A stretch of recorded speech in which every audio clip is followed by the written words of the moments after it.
Alam mo ba guys, may napanood akong content creator, sabi niya, hindi daw mamonetize ang account kapag yung videos mo daw sa reels ay naka-landscape. Paano yun? Ang dami kong reels na naka-landscape. Anong gagawin ko? Alam mo ba kung anong ginawa ko? Pinagdidelete ko ngayon yung mga reels ko na naka-landscape. Bakit hindi ako magtanong kay Meta AI? Ganito yung tanong ko. May mga reels akong naka-landscape. Makaka-apekto ba ito sa monetization ng aking account?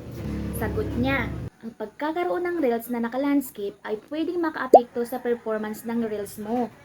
Pero, hindi direktang makakaapekto sa monetization ng account mo. Oh, hindi naman pala eh. Kinabahan tuloy ako. Performance ng reels. Ang landscape na format ay pwedeng makaapekto sa viewer experience at engagement ng reels mo, lalo na kung ang mga viewers ay mas sanay sa vertical na format. Dating naman sa monetization, ganito yung sabi. Ang monetization ng account mo ay depende sa factor tulad ng content quality, audience engagement, monetization policies. Kung ang reels mo ay may mataas na kalidad, nakakaengganyo at sumusunod sa mga patakaran, pwedeng hindi maging issue ang landscape na format. Ligtas.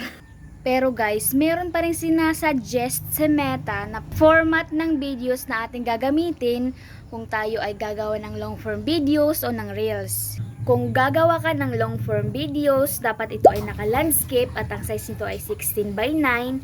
At sa reels naman, dapat ito ay naka-portrait o naka-vertical at ang size nito ay 9:16. Okay?